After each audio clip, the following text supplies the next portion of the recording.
The radical left's agendas are attacking your values. But conservatives like you haven't forgotten what this country was built upon. My friends, the Heritage Foundation exists to make sure your voice is heard, to represent your values in the D.C. swamp. The Heritage Foundation stands for your values and won't give up the struggle because they know you never will. Paid for by the Heritage Foundation. He's here. He's here. Now, broadcasting from the underground command post, deep in the bowels of a hidden bunker, somewhere under the brick and steel of a nondescript building, we've once again made contact with our leader, Mark Levin.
Mark Levin here. Our number, 877-381-3811, 877-381-3811. By now, everybody, I'm sure, has heard about this horrific event in Minneapolis at this Catholic school.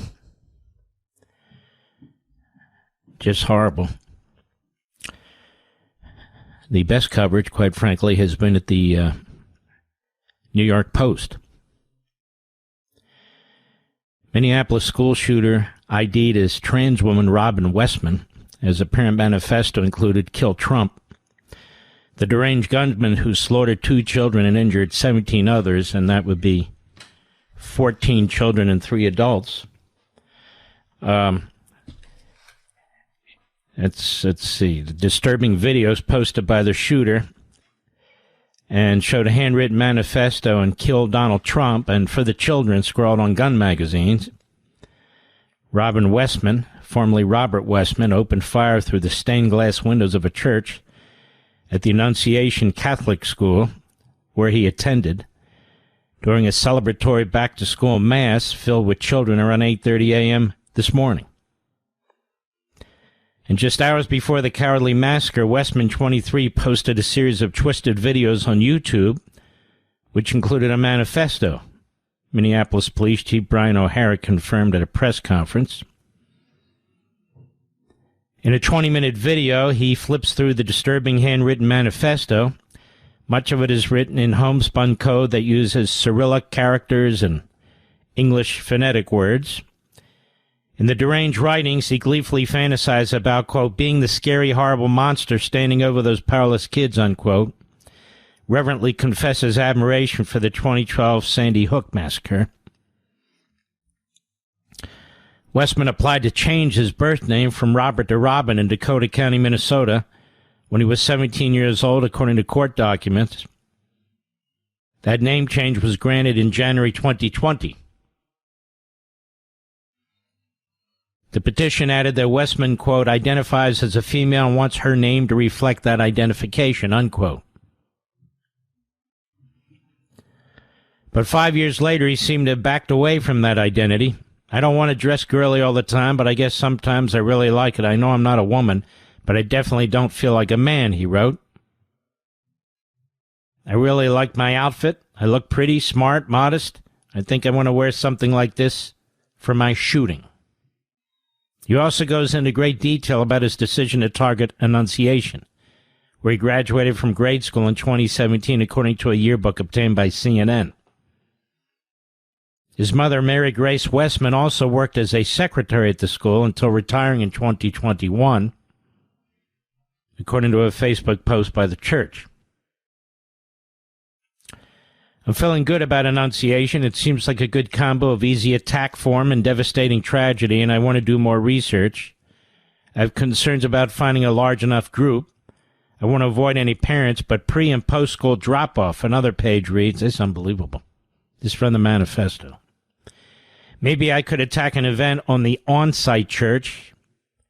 I think attacking a large group of kids coming in from recess is my best plan. Then from there I can go inside and kill, going for as long as I can. Now near the end of the video, Westman flicks through a number of blank pages before reaching what appears to be a drawing showing the inside of a church, saying, "Ha ha, nice," as he stops turning pages. He then takes out a knife and stabs it into the center of the sketch, his hand momentarily quivering before he withdraws the blade and quietly mumbles, "Kill myself." Obviously, he's very mentally ill. Very mentally ill. In a video titled, "So Long and Thanks for All the Fish," Westman slowly turns the pages of the red notebook, which is laid out on top of what appears to be schematic gun diagrams, one of them reading Ruger Mark IV, a type of small caliber pistol. As he flips the pages, an occasional plume of smoke is seen from the bottom of the screen, punctuated by coughs, disjointing cursing, and maniacal giggles.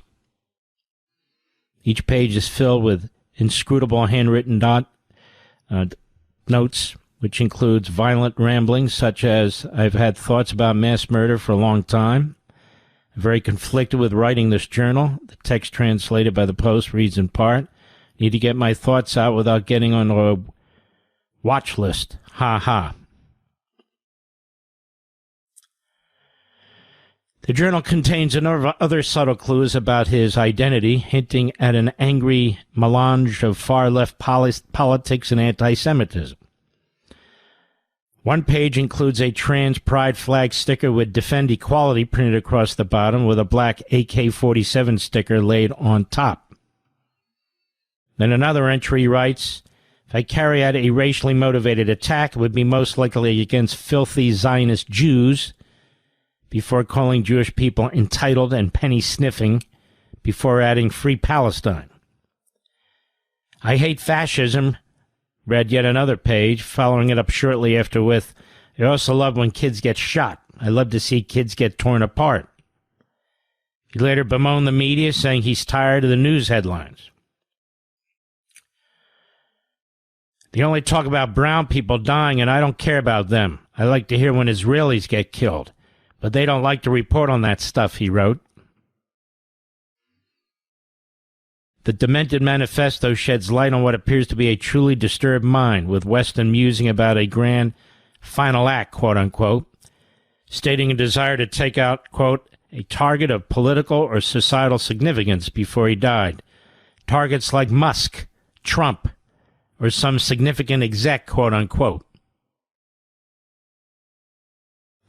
He also indicated that he knew the Annunciation shooting would culminate in his own death, and complained about apparent health issues.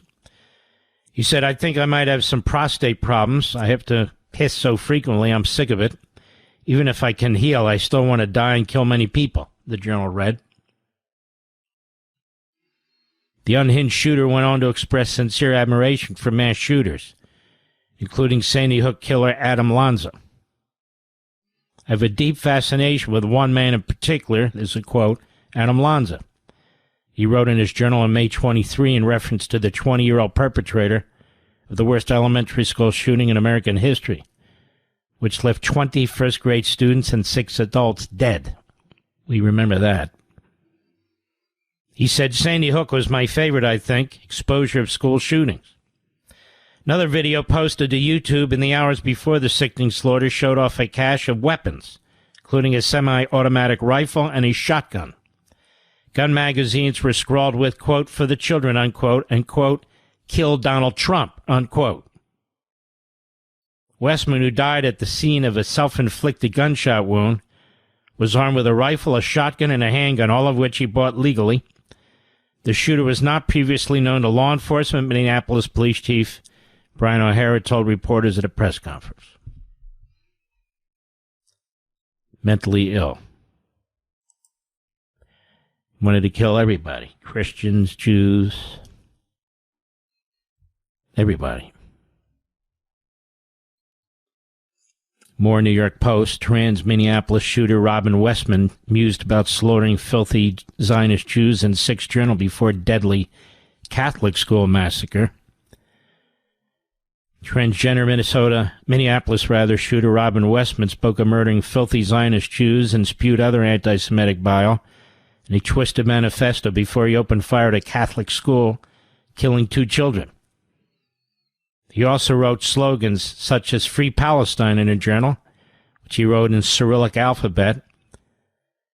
After YouTube clips showing the diary pages were posted online on his since-deleted channel. If I will carry out a racially motivated attack, it would be most likely against filthy Zionist Jews. While he slaughtered, or tried to slaughter a whole host of little Catholic kids, and he did murder 2 of them. 14 are injured, and 3 adults, a total of 20. He also wrote 6 million wasn't enough, a reference to the number of Jewish Holocaust victims.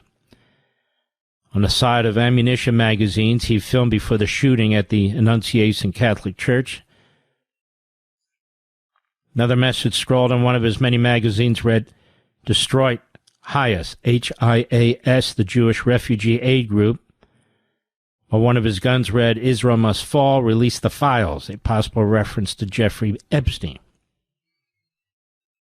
The deranged gunman mused about assassinating President Trump and Jews, but ultimately decided that killing children of innocent civilians, quote-unquote, would bring him the most joy. Quote, "For good would be a target of political or societal significance," as we read earlier. He said, "I can't really put my finger on a specific purpose. It definitely won't be for racism or white supremacy." I guess there he's saying he's not a racist or a white supremacist. "Well, I don't really like being around people of color. I didn't give enough of a crap about them to take my life for them," quote unquote. In other parts of the journal, Westman, whose records say changed his name from Robert to Robin in 2020 at the age of 17, said he'd been suicidal for several years but wanted to take others out with him. "I don't want to do it to spread a message. I do it to please myself. I do it because I'm sick. I don't think I could just take myself out. I would need to do something with my final act," he wrote. One of his ammo magazines was emblazoned with the message, "Where is your God?" Well, a since-deleted YouTube video under his name showed a diagram of a church, which then had a knife thrust into it. The same video featured a cardboard silhouette target at the foot of Westman's bed with an image of Christ stuck to the head. So there's that. I'll give my comments later. Let's get the facts out. More from the Post. Mom of Minneapolis mass shooter Robin Westman worked at Catholic school where he opened fire. The mother of the lone gunman who killed 2 students and injured 17 others at the Annunciation Church was an employee at the school. While the motives of transgender Robert Westman remain unclear, police identified the suspect's mother, who spent 5 years working as a secretary at the school until she retired in 2021. She has provided such wonderful hospitality, friendship, and compassion to all who gathered for the last 5 years at Annunciation. You will be missed. Congratulations on your retirement, the church wrote. So, and then finally, over at Right Scoop, court documents confirm Minneapolis Catholic Church shooter identified. And you know who that is. It's Robin Westman. Ryan Savardira has already begun digging and found this in the video posted by Westman, and they've been posting all the information and what they can find on the internet. The video was removed by YouTube. Right Scoop and others said they have another copy, and they downloaded it. And I have in front of me the fully transcribed piece, but the key parts I just read to you already. He knew he was sick, and he knew he was suicidal. All right, I'll provide some comments when I return. I'll be right back. Mark Levin.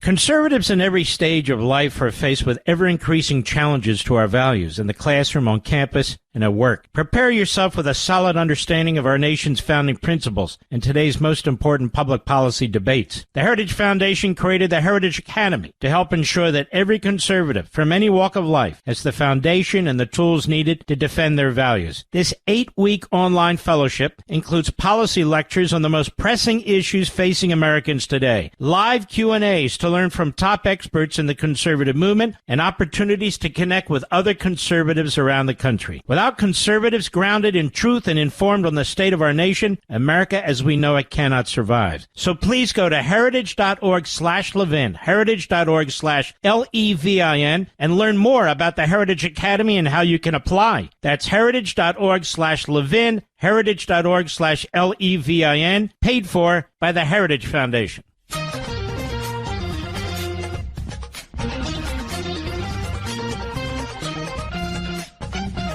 You know, ladies and gentlemen, only a few minutes here, but I want to continue after the break.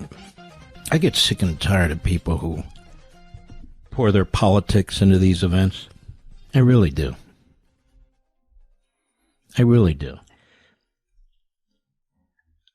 I try to use reasoning to figure things out, but sometimes it doesn't work. Sometimes it doesn't work. Now, what am I talking about? There are evil people. There are sick people. And they're going to do evil and sick things. Evil and sick things have been done before there were guns. They're going to be done if every single gun in this country is removed, which it will not be. That old saying, if there's a will, there's a way, means something. So here we go again. Former prosecutors, left-wing mayors, blame society.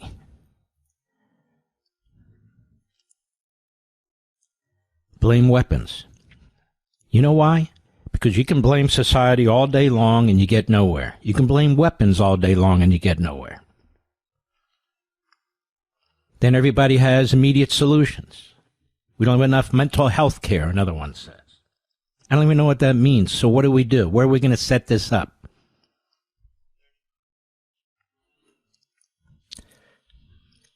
I have an opinion about where I think society and individuals in society, not everybody, in fact, just a relative handful, if you will, have gone astray.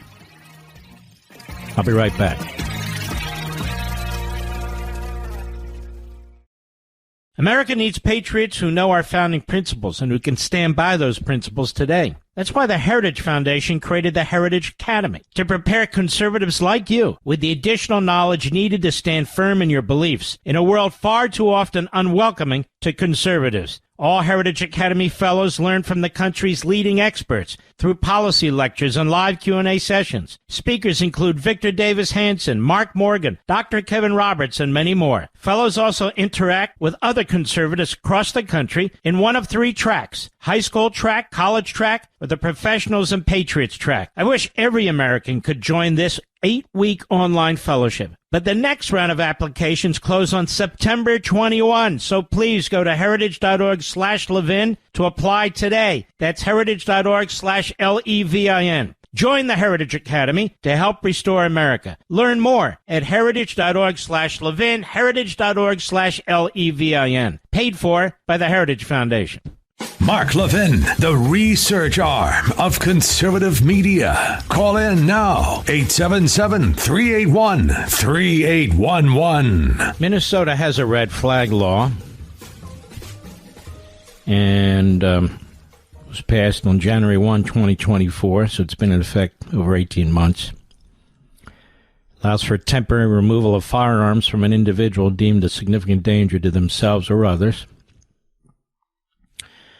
And it can be filed a petition by a family member or household member, city or county attorney, chief law enforcement officer, and so forth and so on. So they have that law. I've never understood what people said. They talk about gun control. The issue is not gun control. Somebody can blow up a church. Somebody can ram a car into 25 people. We've seen it done. Somebody can blow up a truck with fertilizer. We've seen that done. So these are false arguments. There's going to be a lot of questions asked about what the family saw, or the family saw anything. If authorities saw anything online, all these sorts of things.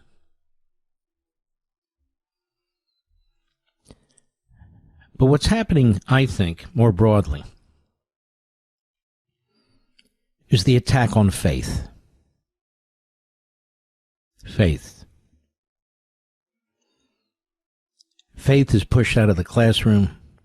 Faith is pushed out of the public square. Faith. Faith is a good thing. It's a good thing. Morality, values, belief systems, family. Faith is a good thing.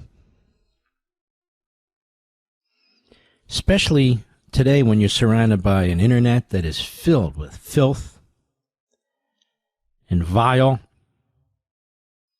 I mean, if I lived on the internet and believed the comments that were written about me, my God. You think I like being called a kike all the time? Or a heeb? Or worse?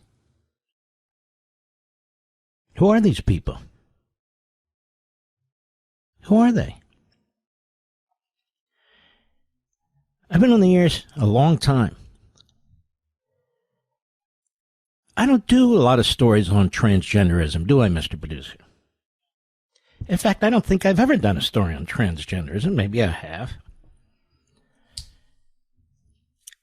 It's one thing, parental notification, parental consent, transgendering children.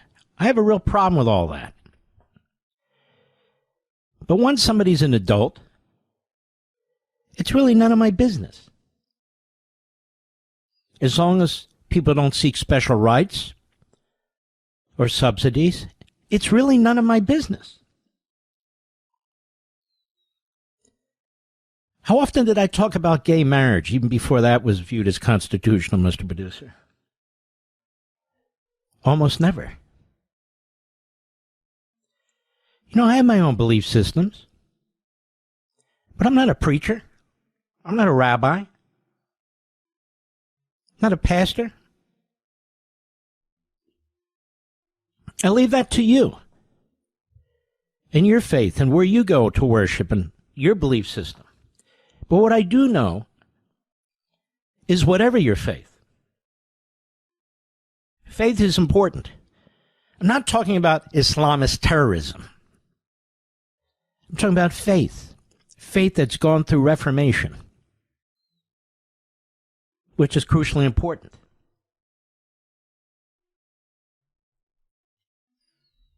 I have friends who are Muslim, Jewish obviously, Christian obviously, Hindu, Sikhs.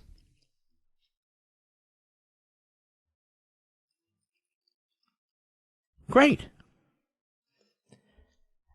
And everybody here, they've assimilated into the United States of America. That's the way it's supposed to work.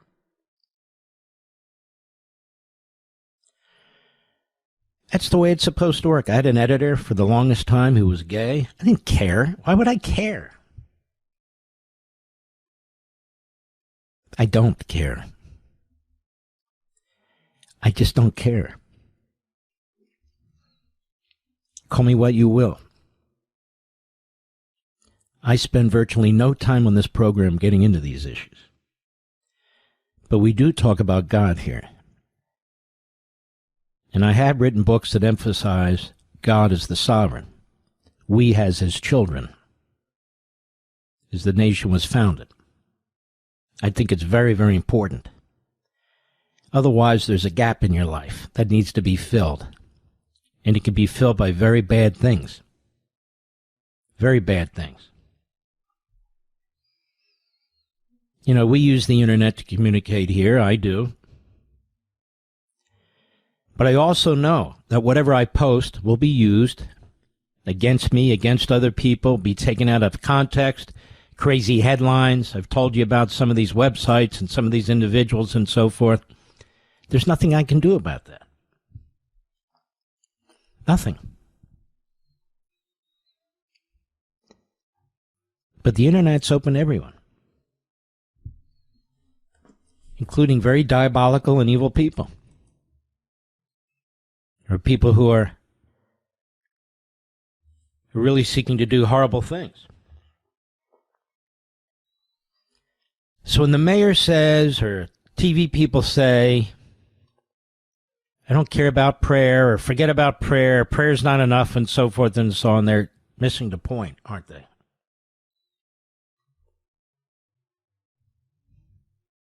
They're missing the point, aren't they? Faith has turned around a lot of people. A lot of people. It's one thing for a politician to say, I have ideas on how to address this. But it's another thing for a politician to say, forget about prayer, prayer's not enough. There can never be enough prayer. You're not only communicating with God, you're sharing your soul, your heart, your beliefs. It helps human beings.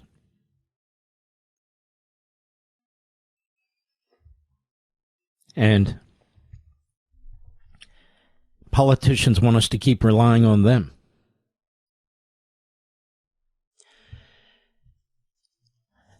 Also, not necessarily with this individual, who obviously had very serious mental issues.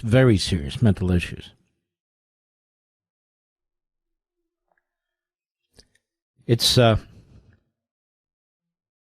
nature of some of those who are out there saying things that are really quite horrendous. If you have a microphone, a big microphone, a big platform, and you're a bigot, and you're a racist, and you're an anti-Semite, or you're trashing Christians, and so forth and so on. I don't mean individuals, I mean groups of people. You may influence people. You may have an effect on people. And isn't that your purpose? Isn't that why you're saying the things you say? When I talk about Islamist terrorism, I'm talking about an ideology and a movement that slaughters people. A horrendous thing. And you'll notice I distinguish that from the Zuhdi Jassers of the world and others, Muslims per se. But there's a whole movement out there. When you watch what's going on in these college campuses, the Marxists and the Islamists, the fusion of the two, those supporting Hamas and Hezbollah and Islamic Jihad and the Muslim Brotherhood joined with communists. It's an attack on Western society. It's an attack on our system. But it's an attack on the psyche of the American people. People watch that day in and day out, or they go to college or whatever. They keep getting this negativity, this hate. But again, I don't know if that affected this killer or not. I just know that it's poison in a society, absolute poison. So what's the answer? There isn't a simple answer. Societies are complex. Individuals are complex. As I was reading out loud from this individual's manifesto, you could tell. Not only was he sick, he said he's sick. He knew he was sick. And he goes on about how he wants to target kids, little kids. Where can he find them? Concentrated in one location so he can kill as many of them as possible before he kills himself. That's what he said.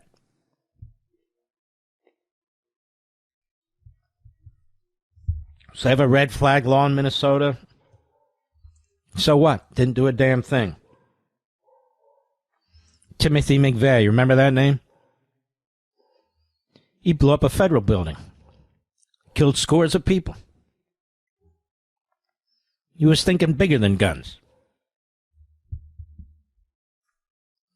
Of course, guns can be used to kill people. Cars can be used to kill people. Fertilizer can be used to kill people. And they are. I think the last people you want to hear from are politicians and, quite frankly, hosts.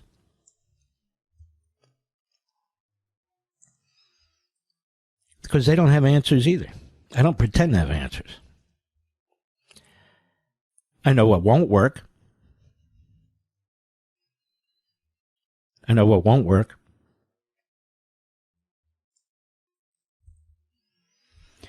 You know, my attitude is very simple about these things. Transgenderism. Keep your hands off the kids. Don't you dare go behind the backs of parents. Ever.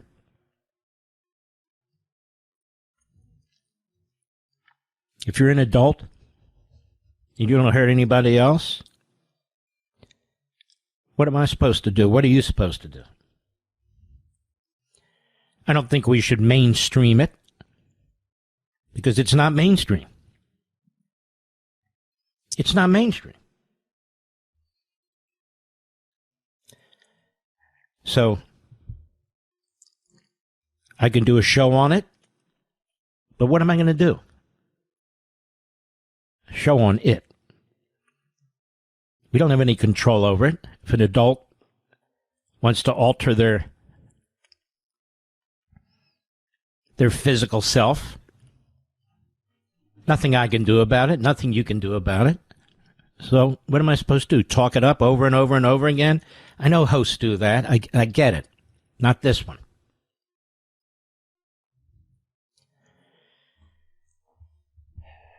So there is no easy answer. Many of these cases are individual cases. We don't know what happened to this kid. Maybe nothing happened to him. Maybe he was brought up very properly. His mother seems perfectly fine, just from what I'm reading. Just from what I'm reading. So I'm going to take a break. And at the break, you're going to say, Mark didn't give me an answer. And you're right. He did not. We'll be right back.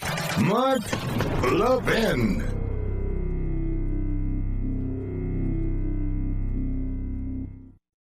Conservatives in every stage of life are faced with ever-increasing challenges to our values in the classroom, on campus, and and at work. Prepare yourself with a solid understanding of our nation's founding principles in today's most important public policy debates. The Heritage Foundation created the Heritage Academy to help ensure that every conservative from any walk of life has the foundation and the tools needed to defend their values. This 8-week online fellowship includes policy lectures on the most pressing issues facing Americans today, live Q&As to learn from top experts in the conservative movement, and opportunities to connect with other conservatives around the country. Without conservatives grounded in truth and informed on the state of our nation, America as we know it cannot survive. So please go to heritage.org/Levin, heritage.org/Levin, and learn more about the Heritage Academy and how you can apply. That's heritage.org/Levin, heritage.org/Levin, paid for by the Heritage Foundation.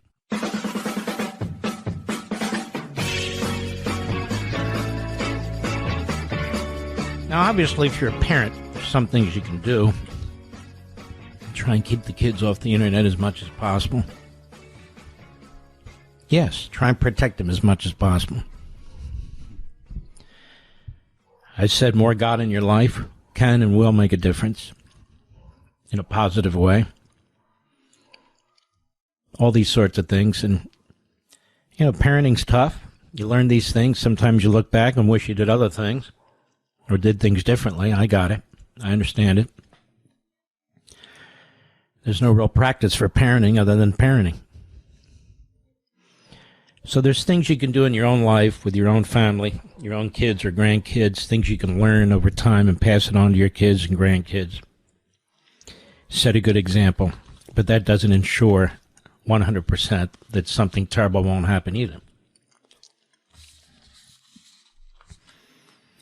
But I am sick and tired of people who, on the moment, they have the answer, pushing their political agenda, use it to attack one person or another, and typically attack Republicans or Trump or the NRA or whatever,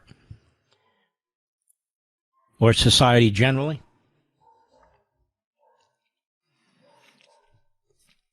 This kid was sick. You read what he writes. He's sick. He says he's sick. Brian O'Hara, Minneapolis Police Chief. Cut one, Mr. Producer. Go. At this point, we know we have a total of 19 victims from this tragedy. 2 were young children, ages 8 and 10, that were sitting in the pews at Mass when they were shot and killed. They were pronounced deceased on the scene. There were another 14 children between the ages of 6 and 15 that were injured by gunfire. There were also 3 adults in their 80s that were parishioners here attending Mass that were also shot in this incident.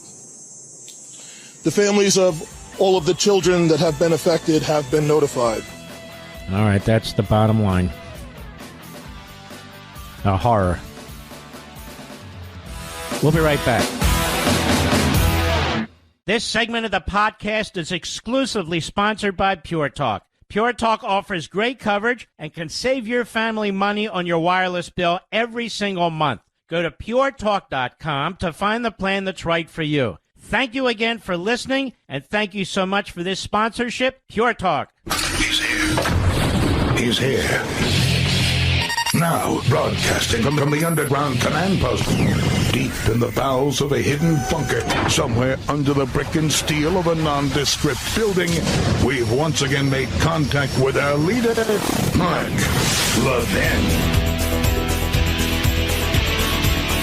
Hello, America.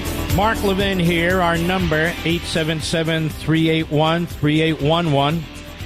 877-381-3811. This is what I'm talking about. Amy Klobuchar, senator from Minnesota. Just listen to this. Cut 6, Mr. Producer. Go. It, of course, makes me think about guns and all the work we've done to ban these automatic rifles and to do something when it comes to the background checks and everything, and we keep getting thwarted. We were able to pass a limited measure on a bipartisan basis, but not enough to stop something like this. And it just makes you think about that as well without knowing the details about how he got that gun, if the gun was legal, what kind of gun it was. But it was clearly one of these automatic rifles to be able to. All right, let's shoot. stop, please. This just gets thrown around. This is exactly what I'm talking about. It's not an automatic rifle. An automatic rifle is when you press down on the trigger and multiple bullets come out. Semi-automatic means you have to keep pressing down on the trigger. But either way, she has no answers. And so her answer is to throw this against the wall. This is what they do. I don't know all the facts, she says, but this is the answer, and we're thwarted by the Republicans. It's the Republicans' fault. It's the Republicans' fault. That's what they say. All right. Let's go to Evan Perez, the senior justice correspondent at CNN. Cut 8, Mr. Producer, go. But he said it sounded like the gun was reloaded several times. It seemed like a rifle, he said, a semi-automatic rifle, and it went on for several minutes. Right, and look, that's not uncommon as well. These things can shoot dozens of bullets, in just one trigger pull, right? And so, okay, so this guy is the senior justice correspondent. Presumably, he knows what he's talking about, but he doesn't. Again, you can't pull the trigger and multiple bullets come out. That's an automatic weapon. We're talking about a semi-automatic weapon, where you keep pulling the trigger.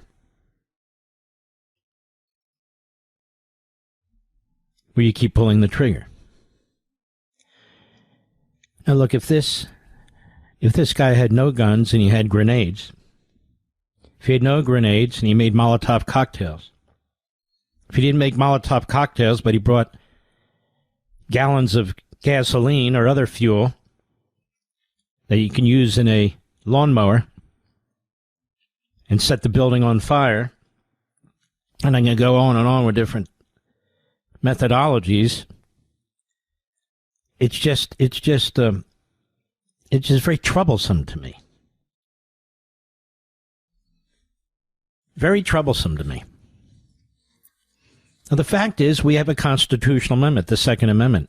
Unless one of two things happens, what they want is not going to happen. The Constitution is amended to eliminate the Second Amendment. It's not going to happen. Or the Supreme Court rules, in effect, that the Second Amendment doesn't say what the Second Amendment says. That could happen, but not anytime soon. So they can keep talking this way because it's an excuse. They're politicians, and they want you to think they have answers. They don't have answers. That red flag law in Minnesota obviously didn't work, did it? Did it?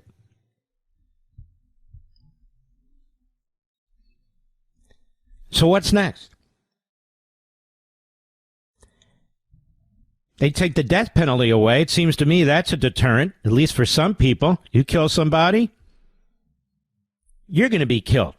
Obviously going through the entire process, due process and all the rest, but still, if the outcome is such, then you're removed from the face of the earth.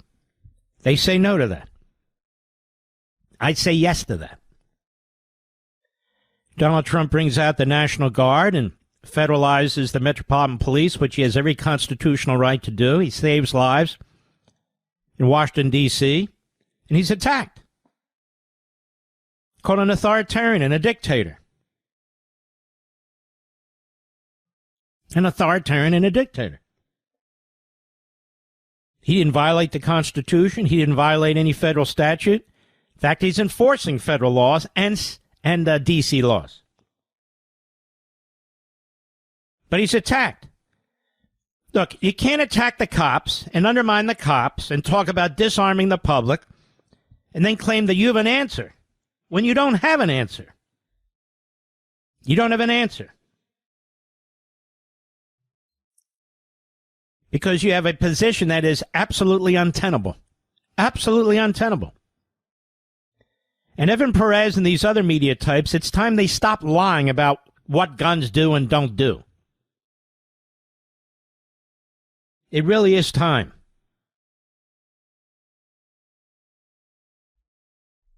I mean, look at this Mayor Karen Bass in L.A. on CNN yesterday. Exactly what I'm talking about. Cut 10, go. You know, one of the things that I'm concerned about this deployment of troops around the country is that it's almost like he's trying to get the American public to kind of accept this, for it to be normalized. And then to talk so lightly about a dictator, maybe he wants the U.S. public. Okay, stop. This is the other thing they do. He made a joke, and of course they want you to make it into something else. These people run these big cities where all these murders are taking place. What are they doing about it? What are they doing about it? The vast majority of deaths are of young black men, and the vast majority of perpetrators are young black men. I'm not talking about these mass shootings. I'm talking about shootings in the aggregate in our inner cities. It's a horror. What are they doing about it? Tying the hands of the cops?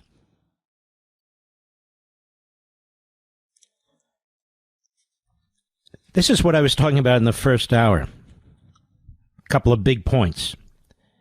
That is a belief in God. 10 Commandments. Morality. Values.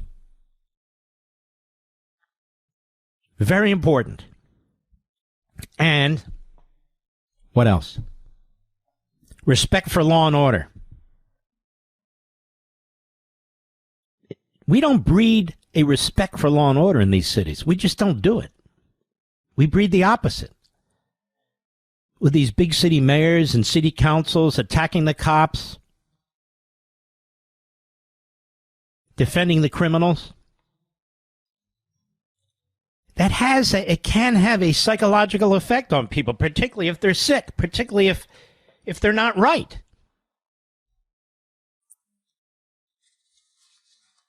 And they can act out. That's what I'm talking about. When you have podcasters going on and on about the Jews and the Holocaust didn't exist and we should have sided with Hitler, it can have an impact. It can have an impact. Yeah. We've got these mayors, virtually every single one of them, in these big cities, who are attacking ICE, the fact that they wear masks, who undermine their own cops, don't have enough cops, undermine their police chiefs in many cases. They want to keep their jobs. They have to buckle. And it has an impact on a society. Winsome Earle-Sears is the Lieutenant Governor of Virginia.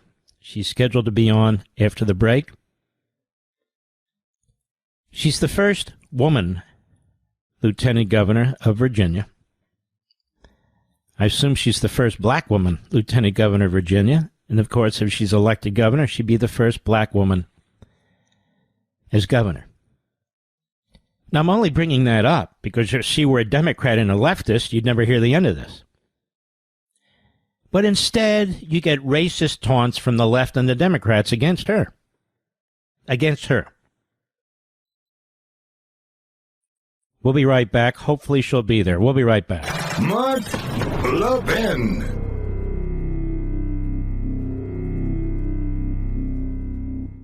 How many times have you told someone, if it ain't broke, don't fix it? Now, that's great advice for most things, but not so much for a cell phone. See, over time, the battery life fades, the processor can't keep up, and it's fallen in the toilet perhaps one too many times. Fortunately, thanks to Pure Talk, your cell phone is something you can replace without feeling guilty. When you switch to Pure Talk this month, they're going to give you a Samsung Galaxy A36 for free with a $35 qualifying plan. Wow, just $35 a month for talk, text, and data, and a free Samsung phone, the scratch-resistant Gorilla Glass, and a battery that lasts all day. all on America's most dependable 5G network. Look, supporting companies like Pure Talk is a really good thing. You win by cutting your cell phone bill in half. They win by hiring more Americans and helping more veterans. Make the switch in as little as 10 minutes. Go to puretalk.com/Levin. That's puretalk.com/LEVIN to get your free phone today. Again, that's puretalk.com/LEVIN. Switch to my wireless company, America's wireless company, Pure Talk.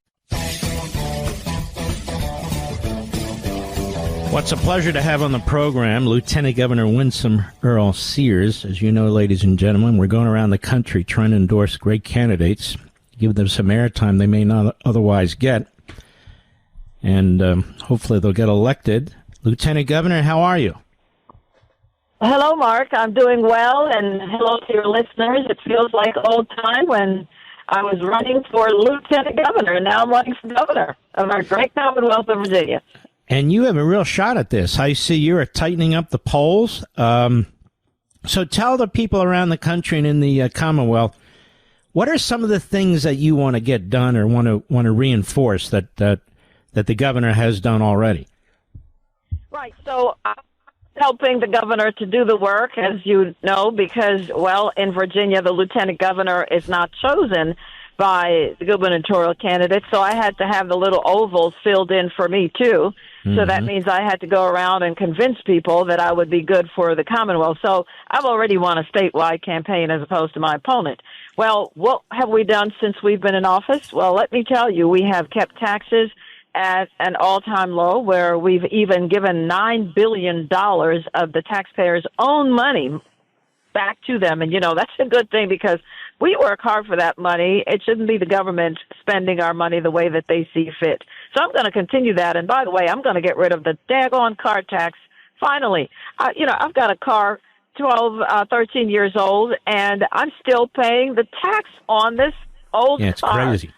It's absolutely crazy. We had the money. We wanted to do it. The governor put it in the budget this year. And, of course, the Democrats said no. So my opponent, she says she wants to do the same thing. She's not going to be able to do it. She needs to go talk to her party. They're not going to let her do it. But I will. You know, she doesn't know what she doesn't know. The other thing that we're going to do is to make sure that we are safe and secure in our communities. No sanctuary cities. No, thank you. We will not give sanctuary to those who are criminally, illegally here. You said you came here to America for an opportunity, and what you've done is take the opportunity to prey on us, and especially those who are from your own home countries.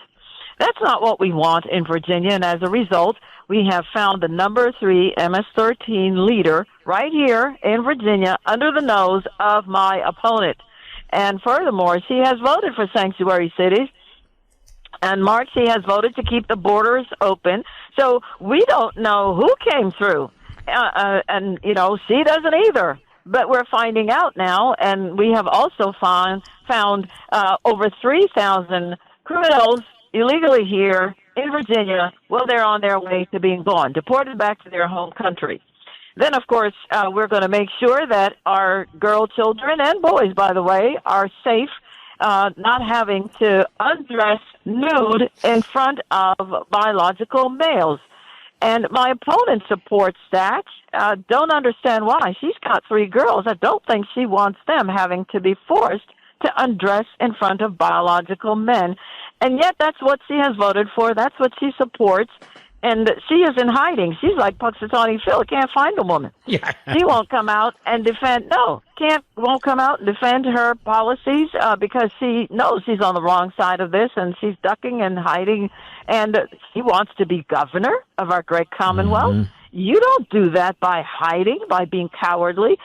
So that's what we're trying to do. And then, of course, we have to make sure we don't defund the police, Mark, and we don't get rid of their qualified immunity. But my opponent, Abigail Spanberger, has taken money from, wait for it, Mark, defund the police PAC. You can't get any more succinct than that, indicating what you will do. We can't afford this woman. She's going to turn us back to where we've never even been. And, you know, she pretends to be a moderate, and people out there say she's a moderate. She's a leftist. And to underscore your point, she said the other day that she's going to undo Governor Youngkin's decision, and that is she's going to make Virginia a sanctuary state. That's what she said.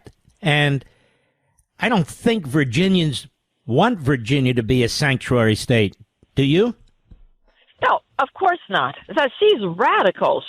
We have her on video as saying she's a proud progressive, and of course the media, it's not the people, it's the mainstream media who have been trying their darndest to help her be a moderate. But how could you be a moderate based on what I've just stated?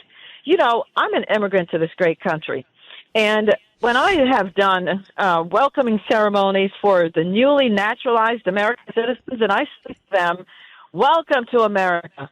You have come to a great country full of freedom, full of liberty. But let me tell you something. If you're going to get a job here, you're going to have to join a union. And if you're going to keep this job, you're going to have to pay every paycheck to a union. Mark, that's what we left. We left that kind of nonsense. You don't force me to do something like that. That for me, that's another tax. So this is not really against unions. It's pro-liberty. Well, my opponent has voted to force every single state in our great union to be unionized. Forced against your will. That's not what we do in America. And by the way, she's going to destroy all the good economic choices that we have made that have brought us the successes that, wait for it, my opponent says she is running on. So she's running on the successes of a Republican administration when Abigail Spanberger doesn't know how to create it. Doesn't know what we've already gotten rid of, for example, 89,000 different types of regulation, job-killing regulations, do-nothing regulations. We still got more to go. We haven't come this far to only go this far.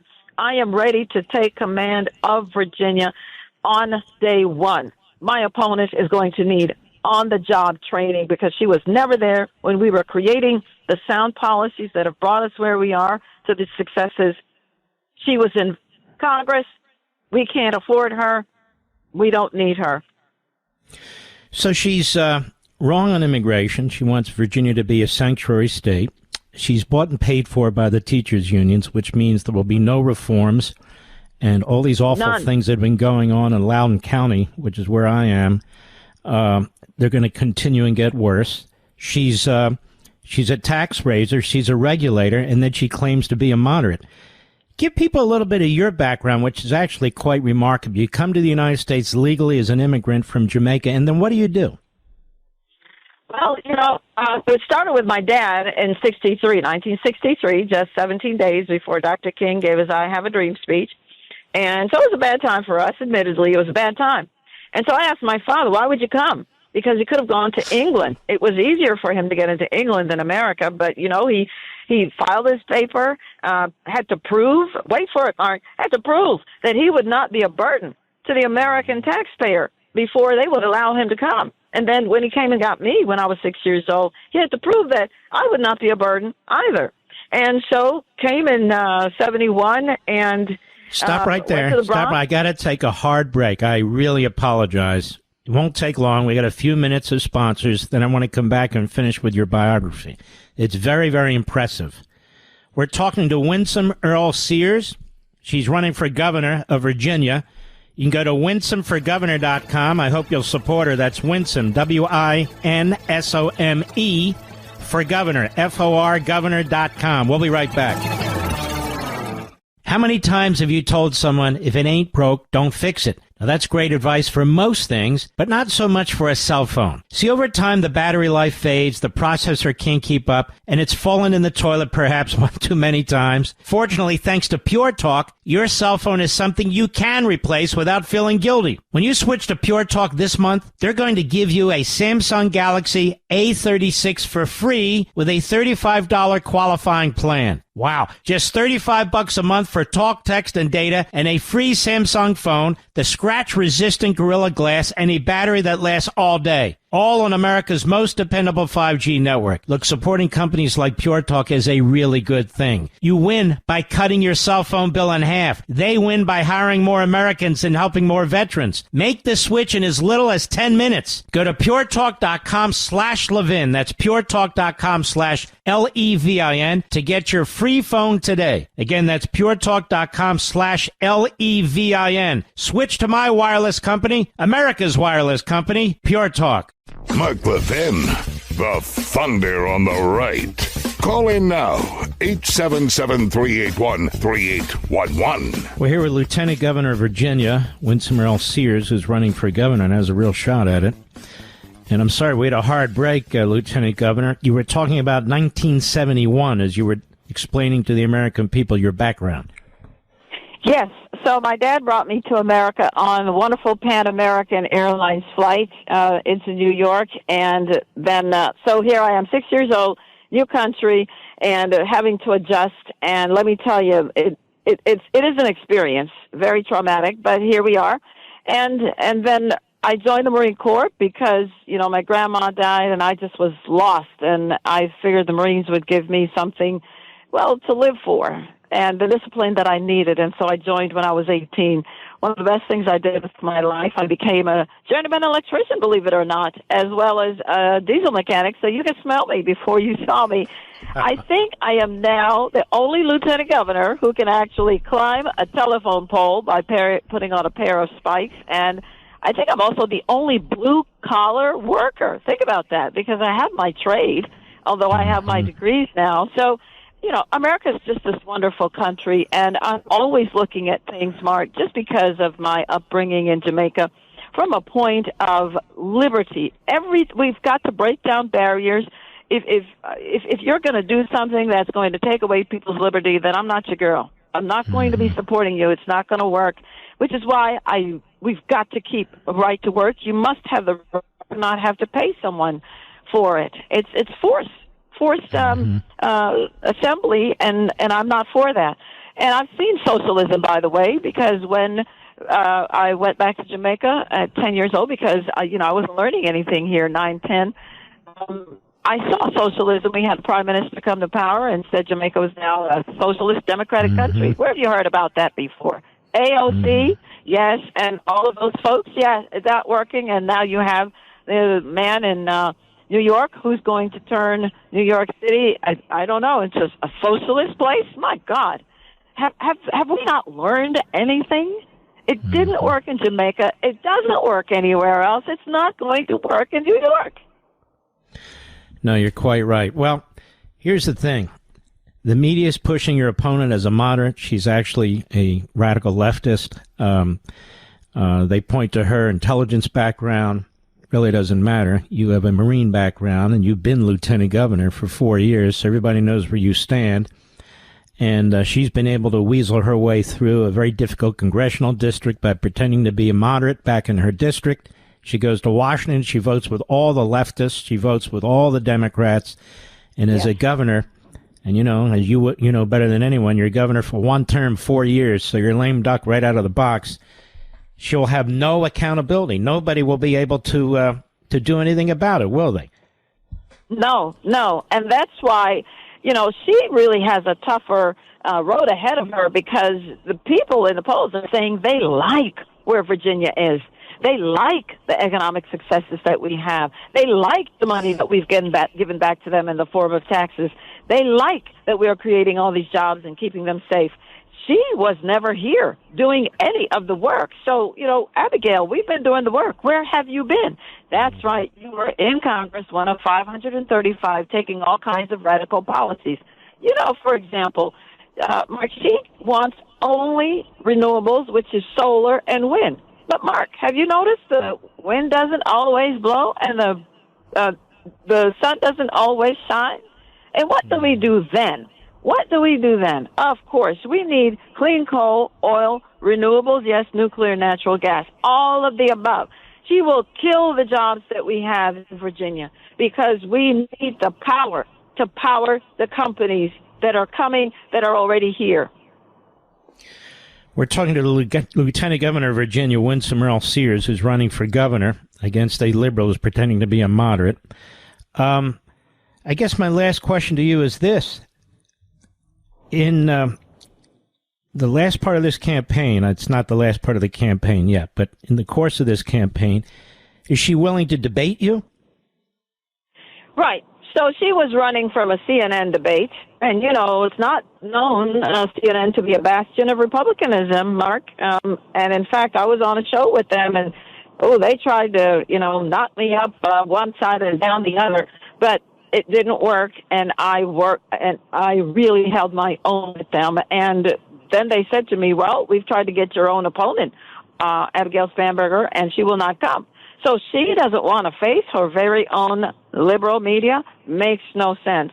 So finally she agreed to a debate after saying, I didn't want to debate her. It's just nonsense, back and forth. What are we, children? Exactly.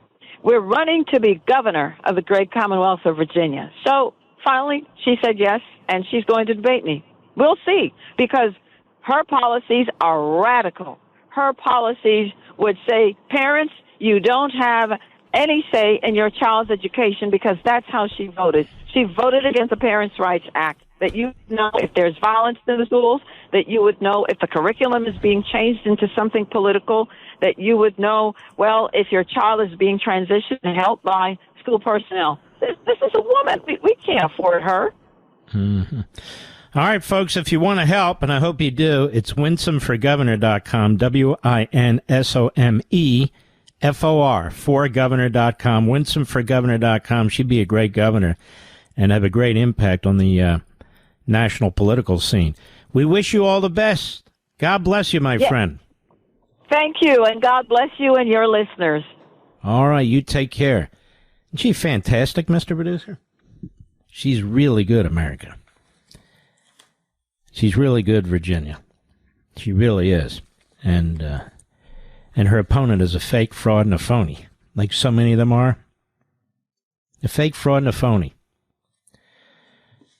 All right, I want to read something to you. It's from the Wall Street Journal by John Barrasso, Senator. This is very important, America. Chuck Schumer's unprecedented blockade. We had an election. Donald Trump won. Republicans held the House. They took the Senate. Donald Trump is trying to populate the executive branch with people that he wants to work for him and whom he wants to manage the massive bureaucracy. And this is what I mean by the authoritarian Democrats in my book on power. President Trump has more than 1,000 senior-level appointments that require Senate confirmation. Ready for this? Under a radical Democrat resistance strategy, the Senate has so far confirmed only 135 in 8 months out of 1,000. Confirming even the most routine nominees is now a bitter fight. It's time to change Senate confirmation rules. Through dilatory warfare, Democrats have broken their advice and consent responsibilities. This drastic, slow roll has never happened under a modern president. Never. The Senate confirmed 98% of Presidents George H.W. Bush and Bill Clinton's nominees expeditiously, meaning by voice vote or unanimous consent. The alternative, a roll call vote, is much slower and in the past has been reserved for nominees who are controversial or in critical positions.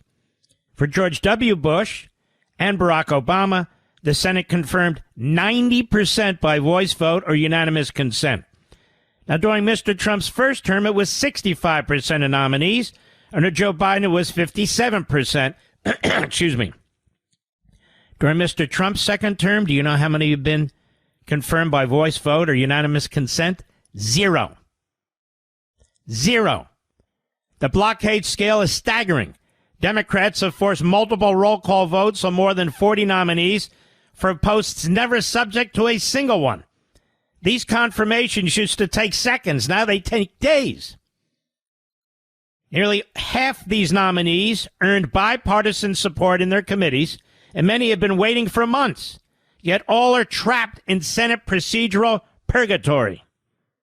The consequences of the latest shutdown are significant.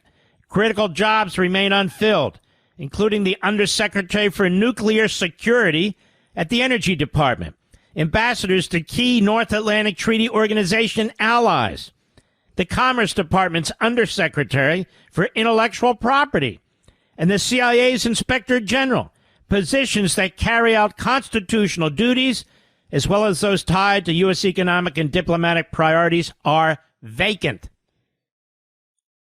Vacant. This month, Minority Leader Chuck Schumer tried holding for ransom the confirmation of dozens of bipartisan nominees by demanding in exchange billions of dollars for unrelated spending. The president rightly rejected this ploy. This political theater wastes time and weakens the country. And more than that, it disenfranchises 77 million Americans who won the election. The obstruction effort is driving the Democrat Party further into an electoral ditch. Recent polls show the party's popularity is sinking. Voter registration, that is voter registration, is tumbling with it. Opposition to all things Senate Republicans are determined to confirm Mr. Trump's qualified nominees one way or another. Republicans are considering changes to Senate rules to end the most egregious delay tactics, recess appointments. They ought to just recess appoint all of them. I agree with Mike Lee. Just do it. In fact, I argued for this on Fox. And here, of course. Recess appointments are also an option for the president to fill vacancies, but that's only a temporary fix. Doesn't fully break the Democratic blockade. For decades, non-controversial nominees moved through the Senate in a timely manner. Democrats destroyed this tradition by treating every Trump nominee as controversial. The American people elected President Trump and Republicans with a directive to get the U.S. back on track. They didn't vote for Democratic delay and obstruction, writes Barrasso, who's from Wyoming, and he's right on. When we come back, if I post something on the internet that happens to disagree with a colleague, either in radio or TV, is that worthy of being attacked by the left? By somebody who pretends to be a conservative? What are you talking about, Mark? I'll get to it when we return. I'll be right back. Mark Levin.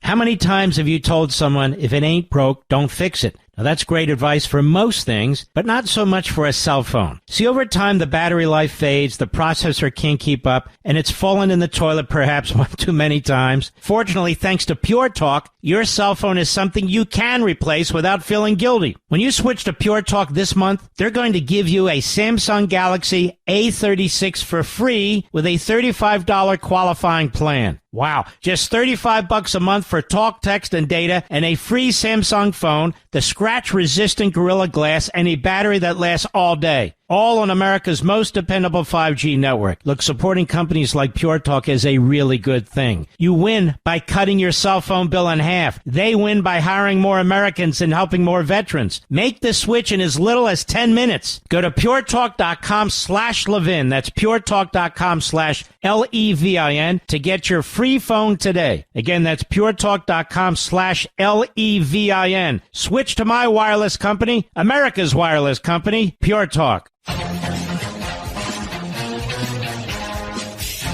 I've told you about this site that most of you don't know about called Mediaite. I call it Mediocreite. It's founded by Dan Abrams, the guy with the squirrel glued to the top of his head, the Jerry Springer of cable TV. It hates Trump and it hates Jews. It's that simple. Mark Levin promotes misleading Trump attack on Fox News colleague Karl Rove, writes Isaac Shore. Now, this guy, Isaac Shore, has been whoring now for Mediaite. Used to write at National Review and other conservative posts. But he's a phony. Mark Levin promoted a misleading attack from President Donald Trump on his Fox News colleague Karl Rove on Wednesday, after Rove's appearance on Fox and Friends earlier that day caused Trump to lash out at the architect of former President George W. Bush's two White House campaigns. During the hit, Rove bashed the Democrat Party and its nutty activist class for struggling to talk like normal people. Then after Rove was asked if he had a warning for Republicans at this moment, the legendary GOP operative answered, see, he's legendary.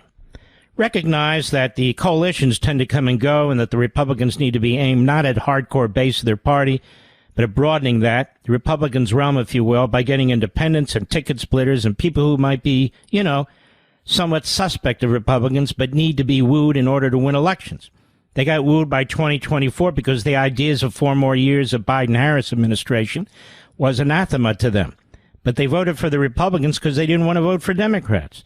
Now they've got to find a way to say vote for us because of positive feelings about what is being done. And that's what we're offering for the future of the country. Rove's answer infuriated Trump, who seemingly misinterpreted the question Rove was asked. Trump didn't misinterpret it. Karl Rove gave Trump no credit. Trump has done what Karl Rove says needs to be done. Independents, Democrats, minority groups, so forth and so on. So Trump says Rhino Karl Rove, when asked on Fox and Friends this morning how to explain the tremendous success of the Republican Party with millions of people joining it, the Dems losing millions, was unable to give an answer. He just couldn't utter the words President Donald J. Trump. Levin appeared to agree with Trump's criticism of Rose as he promoted Trump's attack on his colleague on X. So I linked to it. Ladies and gentlemen, long before I worked at Fox, or Rove worked at Fox, I was not a fan of Rove. Rove was a rhino. But he can give whatever opinion he wants. I don't sit around looking for opinions to attack. But I saw that, and it's preposterous. That is, what has caused the Republican success is Donald Trump. Donald Trump has broadened the appeal of the Republican Party. Everybody's talked about it, except the left-wing kooks and the media, lapdogs. He's talked about it himself. It's not that Donald Trump is a philosophical conservative. It's that he's the anti-liberal. He's the anti-Democrat Party. Rove doesn't like Trump. Rove didn't like Reagan. It's okay. He's a Bush guy. But don't you dare link to a Trump post, because you'll get a headline, Mark Levin promotes misleading Trump attack on Fox News colleague Karl Rove. And that's the game. You can't have an actual intellectual disagreement or even post something without them creating, a rift between two Fox colleagues. There's no rift. No rift at all. But that's what they do. In fact, look at all the headlines of this really disgusting site. It's filled with a bunch of libs and a handful of so-called conservatives who aren't very conservative. Fox host calls Christians most persecuted religion after church shooting. Fox host defends trans gun owners. This person was mentally ill. Fox this, Fox that, Fox this. Trump this, Trump that, Trump this. They stir the pot. They're very excited when, Tucker says something or Marjorie Taylor Greene. They love Alex Jones. They just keep at it. Boom, boom, boom. But I've noticed, and I call them out. They promote the anti-Semites, the Israel haters. They promote kooks. Some of the things they write and say, this guy Kobe Hall, I think his name is. It is. Writes some of the, what is his name? Hall. Kobe Hall writes some of the stupidest things you could ever read. But it's just basically a left-wing site with a few sprinkles of phony conservatives in there that trash Fox, trash Trump over and over and over again. If Ira Media Matters, I'd sue them for plagiarism. I would. I'll be right back.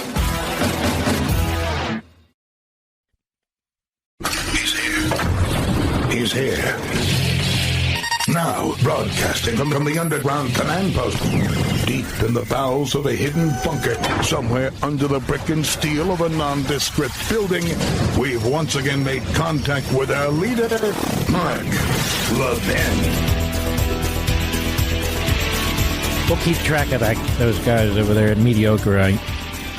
They're up to no good, really. Let's see here. Oh, I'm Mark Levin. Welcome, America. We'll be taking your calls at the bottom of the hour, even though we have a ton to do here. But you know what? It's important to get your input from time to time, I feel. So we have a pulse on America. Which, of course, you're America, and we want your pulse. Takeover of D.C. wins praise from residents, business owners as crime plummets. And it just got kudos from the mayor of Washington, D.C. She's going to have to be drummed out of the Democrat Party. But I want to bring something to your attention, something I've been warning you about. I watch some people on TV. I listen to some people on radio, not many actually, but they're getting cocky. Republicans can never lose a presidential election, at least not in the next 10 to 20 years. Now, that is ridiculous. So Blaze Media, which is a very good site if you want to check it out, theblaze.com, Democrats' shocking victory in Iowa raises alarm for GOP Courtney Wheel at the Blaze. Caitlin Dray easily defeated her Republican opponent in a district Trump won by double digits less than a year ago. A Democrat easily won a special election in a deep red Iowa State Senate district on Tuesday, raising serious concerns for Republicans in the state and across the country. According to unofficial reports from the Woodbury County Auditor's Office, Democrat Caitlin Dray, a 37-year-old activist for abortion rights and gun control, soundly defeated Republican Christopher Prosch for the open District 1 Senate seat, representing the Sioux City area 55 to 44%. Donald Trump carried Woodbury County by 23 points less than 10 months ago. Once Dray is sworn in office, Republicans will no longer hold a supermajority in the Iowa Senate, as they have for the past 3 years. I'm just really incredibly honored that the folks in Senate District 1 believed in this campaign as much as the team did, and I'm looking forward to representing them, he said, or she said, or whatever. The leftists in politics and the media crowed much more loudly, flaunting the results as a harbinger of things to come in 2026 midterms and beyond. Iowans are seeing Republicans for who they are, self-serving liars who will throw their constituents under the bus to rubber stamp Donald Trump's disastrous agenda. And they're ready for change, said a statement from DNC Chair Ken Martin, according to Fox News. Of course, he's a brain patient. Our state is ready for a new direction, and Iowa Democrats will... shut up, you idiot. I wouldn't read that much into it. Every special election is a snapshot of voter energy, and the picture emerging in 2025 suggests a Democrat Party building to something larger. Perhaps a blue wave in 2026, gloated Midas Touch News. Few Republicans tried to shrug off the loss. Republican Party Iowa Chair Jeff Kaufman, for instance, even seemed to suggest the Democrats cared more about winning the race than his party did. Folks, this needs to be taken seriously. My colleague Steve Deese, Blaze TV host, said last night, and he's from Iowa, last night we suffered quite the loss in the most Republican part of Iowa, the kind of special election loss that should be a wake-up call for Republicans nationwide. Now, nobody's talking about this, or very few. Governor Kim Reynolds, Republican, called the special election after Republican State Senator Rocky DeWitt died of pancreatic cancer in June. DeWitt won the 2022 District 1 state Senate race by 10 points. Now, Dray's victory marks the second unexpected Democrat win in Iowa in 2025. Back in January, Democrat State Senate Mike Zimmer won a special election in Senate District 35 in eastern Iowa, which Trump carried by over 20 points in November. I don't know enough about what's going on there, but maybe these Republicans are a little too rhino. Maybe they're like, Isaac Shore or those kinds of Republicans, more chameleon-like. I don't know. Courtney Well is a senior editor for Blaze News, by the way. She's quite good. But this is what I say. Don't get cocky. Not to you, but to all these other people. Don't get cocky. I hear some of these neophytes who go on TV and they go on about, how can we ever lose? What are you talking about? Of course you can lose. 62% of Americans support sanctions on Russia's trading allies, Reuters reports. You see, ladies and gentlemen, Americans do not like Putin. They detest him. They want Ukraine to win, but you wouldn't know it if you listened to the isolationist, fake MAGA reprobates who have their heads so far up Putin's butt, it's coming out his right nostril. 62% of Americans support sanctions on Russia's trading allies. Most Americans support a bid to sanction Russia's trading partners as a way to put pressure on Moscow to end its war in Ukraine. According to a new Reuters Ipsos poll, the three-day poll, which concluded on Sunday, showed 62% of respondents back sanctioning Russia's trading partners. Strategy President Trump has partially embraced and has threatened to expand to include China. He just increased the tariff on India by 25%, so India now has a 50% tariff on their oil, on the oil that they're buying. Trump has in recent weeks engaged in intense diplomacy, as you know. He who has reportedly said he would like to win a Nobel Prize. You know, the media just sick. Now, the president has threatened to... Why shouldn't he get a Nobel Prize? Obama even said he got a Nobel Prize for nothing. Obama got a Nobel Prize because he figured out where the men's room is in the, off the Oval Office, the first day in office. Hey, give him a Nobel Prize. It's so damn political. Really is. Some 76% of Trump's Republicans in the Reuters poll said they support sanctions on Russian trade partners as a way to stop the war, as did a modest majority, 58% of Democrats. Let me underscore this point. When you hear these clowns, some of them are podcasters, who go on about Putin and Russia and trash Ukraine and Zelensky, 76% of Trump Republicans said they support sanctions on Russian trade partners as a way to stop the war. Only 58% of Democrats. These isolationist fake MAGA pukes have been wrong about everything. Wrong about your views on bombing Iran's nuclear sites. Don't you feel better that those sites were bombed? Seriously. Don't you feel better about it that they don't have nukes? The Reuters poll gathered responses from 1,022 U.S. adults nationwide and blah, blah, blah. I thought you'd find this interesting. Because you might have thought 76% of Democrats were in favor and 58% of Republicans. No. 3 out of every 4 Republicans said yes, sanction Russia's trade partners. In other words, to crush Russia economically and get them to stop attacking Ukraine. We have 94% of MAGA Republicans who supported Trump bombing those nuclear sites. Do you see how completely out of sorts, out in radical left field, these fake MAGA blowhards are? I'll be right back. Mark Levin.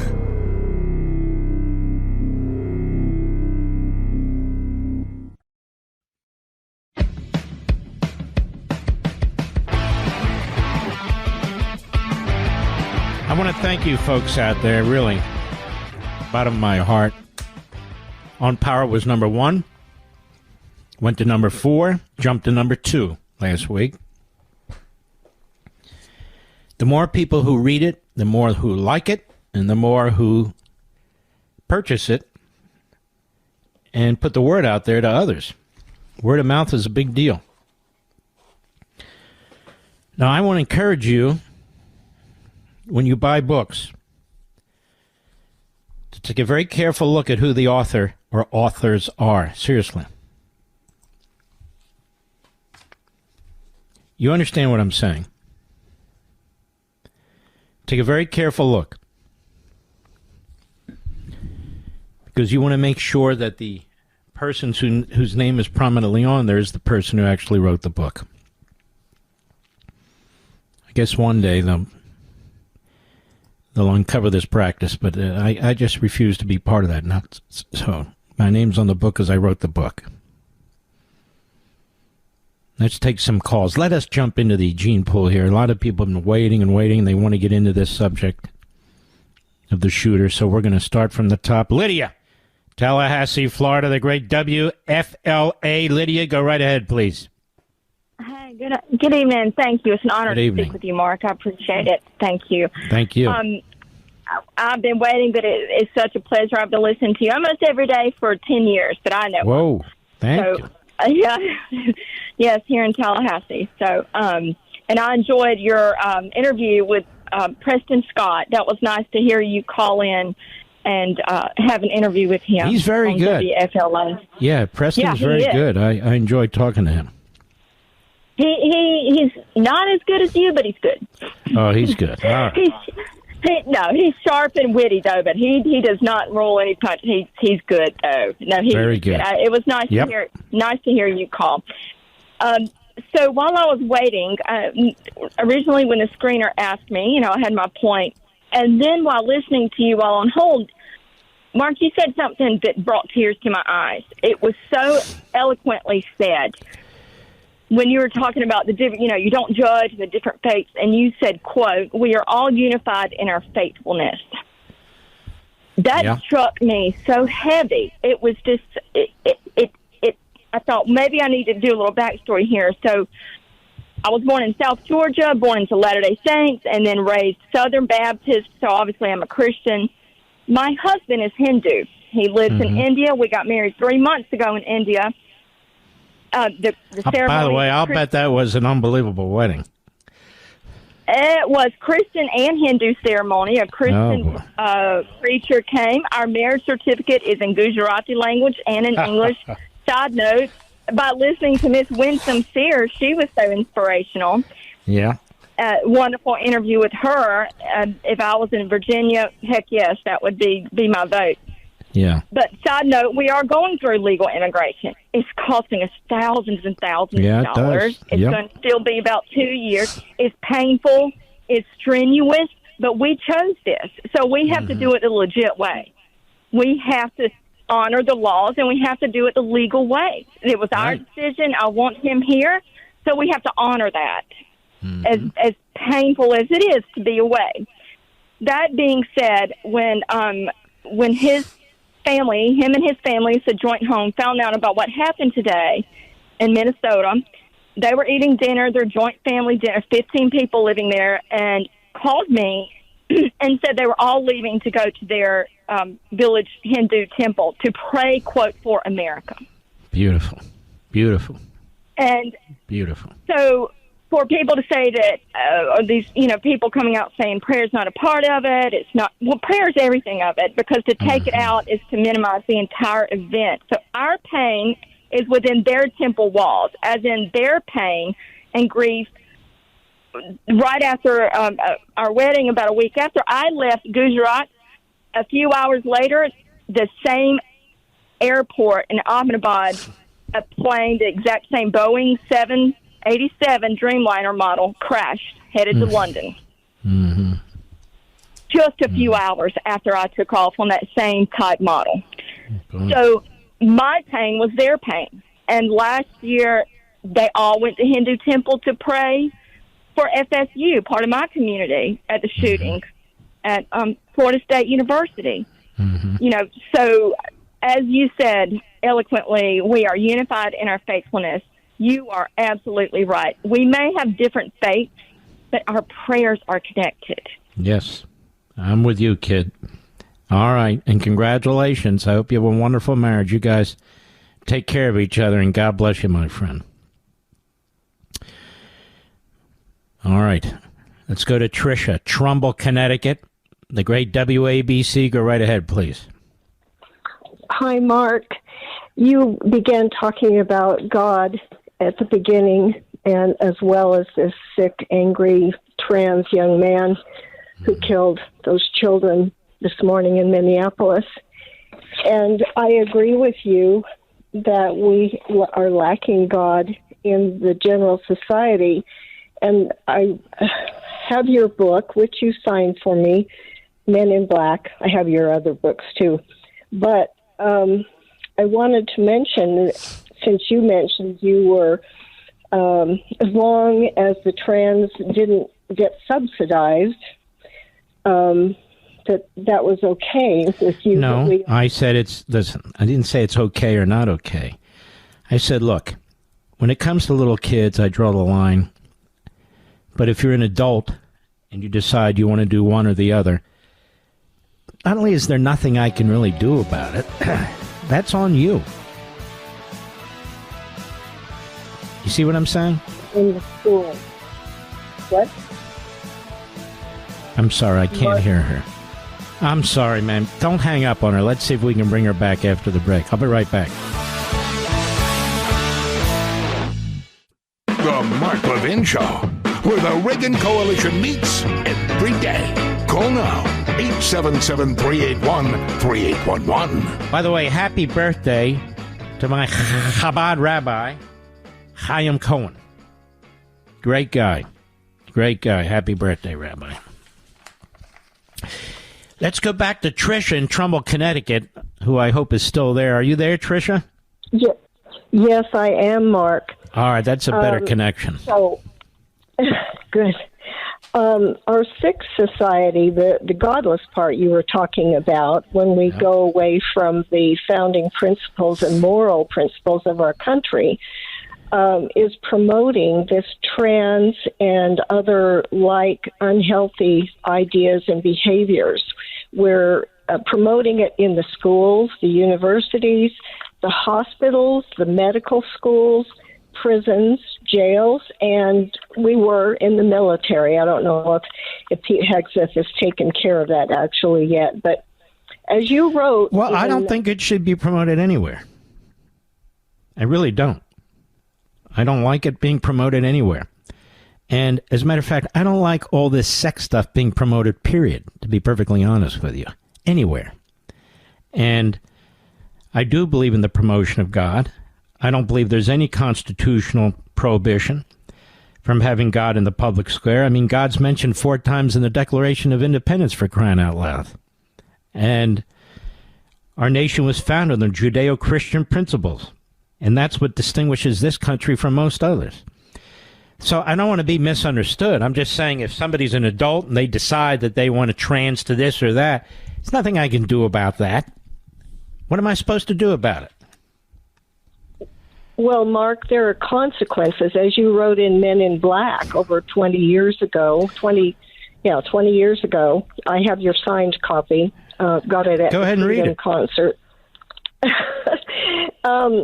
So you wrote about the overturning by the U.S. Supreme Court of anti-sodomy laws. Correct. And if I read it correctly, that this led... The overturning by the Supreme Court of anti-sodomy laws in the states, which has nothing to do with what I'm saying right now. In other words, the Supreme Court shouldn't have been involved. Period. Well, I'm trying to make an analogy of how that led directly to enabling same-sex marriage. The analogy I'm trying to make is... And I don't believe the Supreme Court should have ruled on that either. Well, I agree. But when you have society turning away, and the institutions, the courts, turning away from the moral principles and recognition of God's Look, law. Here's the difference between radical Islam and us. We don't have courts that exist for the purpose of going through the Bible and ensuring that everybody follows the Bible. People need to do that voluntarily. People need to be persuaded. People need to be influenced. Families need to have a relationship with God. Children need to be raised a certain way. But we don't have courts like that, nor should we. And so when the court pushes God out of the classroom, and that classroom is run by a town or a state, that is wrong. Wrong, in my view. The court should stay out of it. When the courts got involved in the issue of marriage, that was wrong when the Supreme Court did. Unless, of course, it violates some part of the Constitution specifically. So I don't agree with where you're going on this. If you think the courts should be, in effect, instituting a religious dogma, then we're going to have a big problem, because some religions disagree, maybe somewhat, maybe a lot, and then we have a problem. Are you there? I'm sorry. Hope I didn't upset her. Our courts are not religious courts. They're not. That's the distinction between the Bible and the Quran, as a matter of fact. The Quran has very specific laws that are to be instituted, right down to the nitty-gritty. Right down to the nitty-gritty. We don't do that. If you're a practicing Jew, there's certain requirements that your faith has. If you're a practicing Christian, there's certain requirements that your faith have. If you're a practicing whatever, there's certain requirements that your faith have. And that's why people should be free to exercise their religious faith.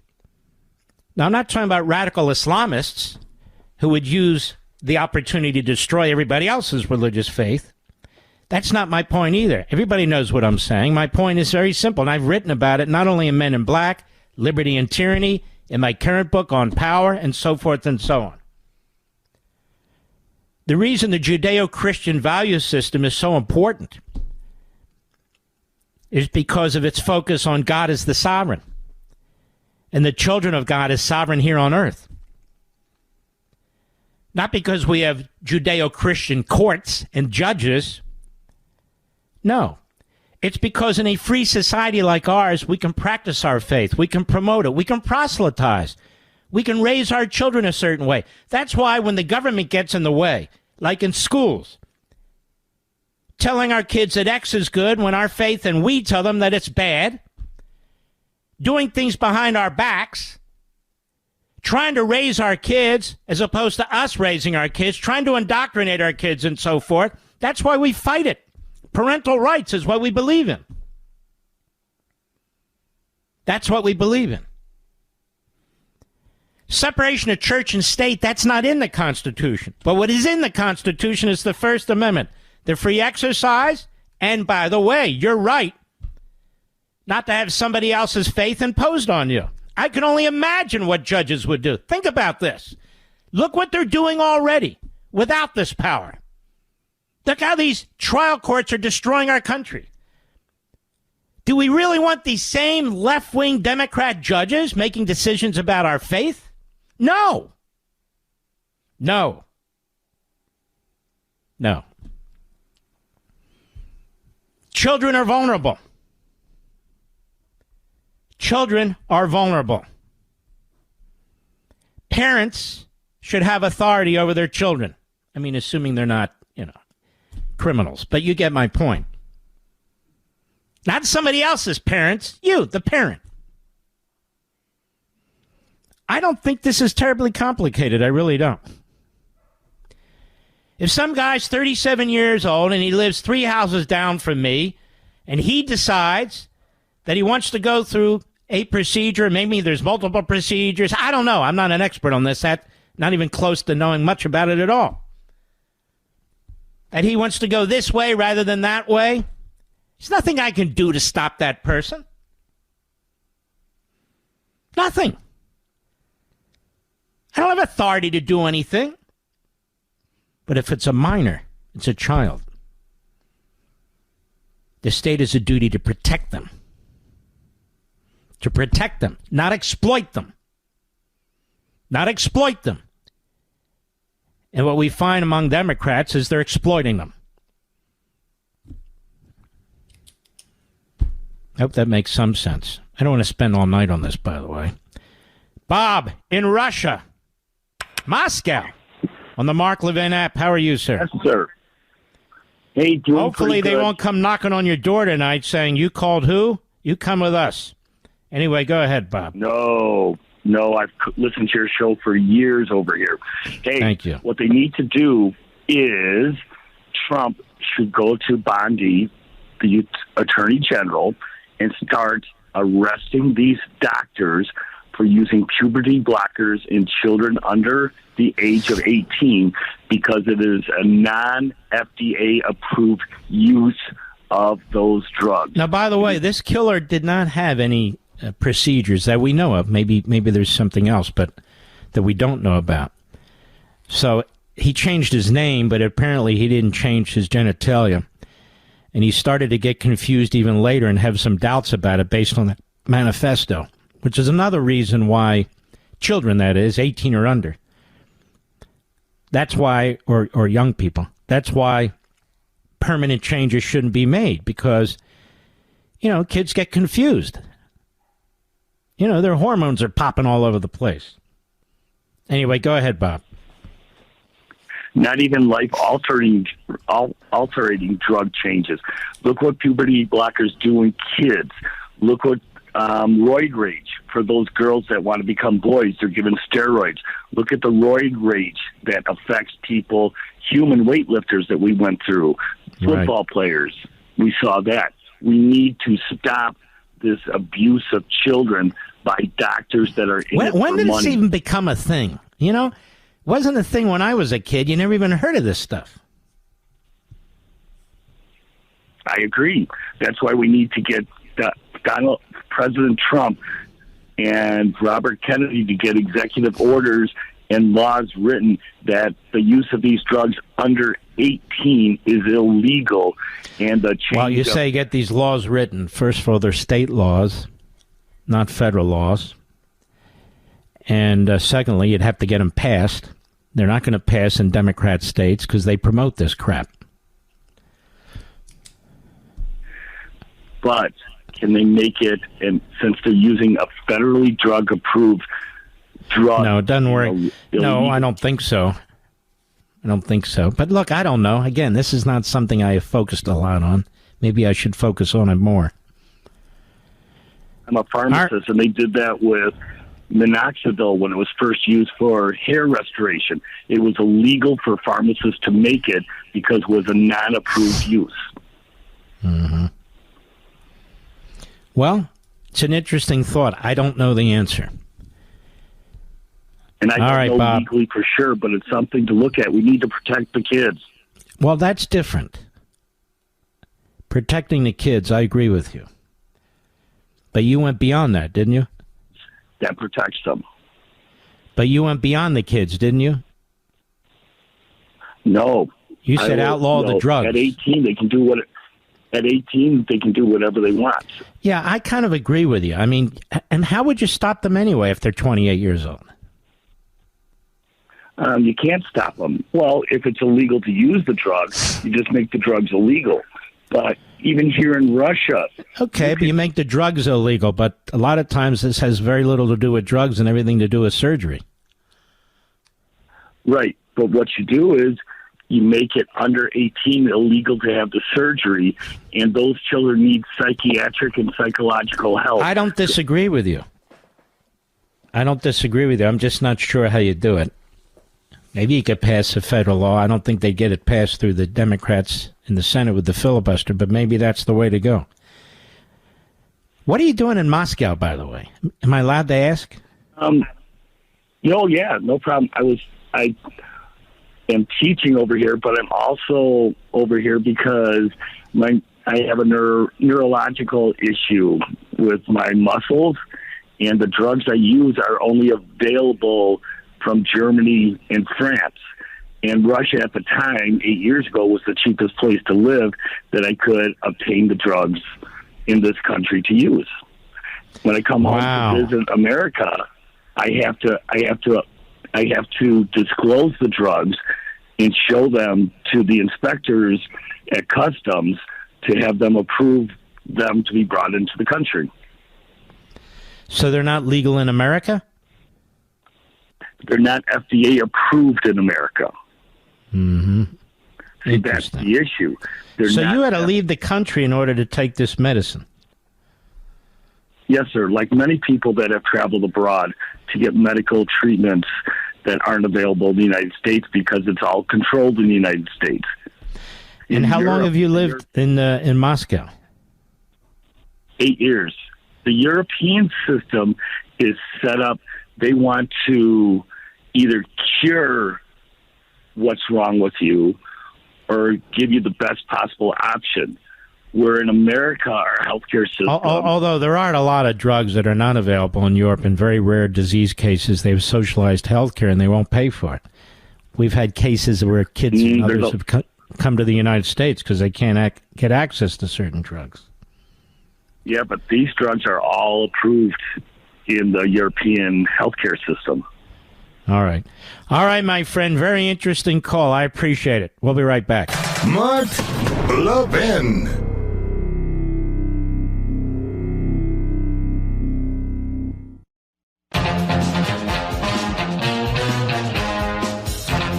First of all, I want to thank you all today. Listeners, callers have been fantastic. Really thoughtful points and questions. I'm very appreciative of that. Actually makes me think about a lot of this. And it's been a very hard day for the country, but especially those families that lost loved ones today in Minnesota. And we do pray for them. And we are deeply sorrowful for what they had to go through and what they're still going through, of course. And those little kids who are gone, just horrendous, horrific. I want to thank you folks again for listening and these excellent calls. And prayer is very, very important. We salute our armed forces, police officers, firefighters, emergency personnel, our truckers, the families that lost loved ones, and of course you, the great American people. By the way, if you think about it, grab your copy of On Power on Amazon, and I'll see you tomorrow.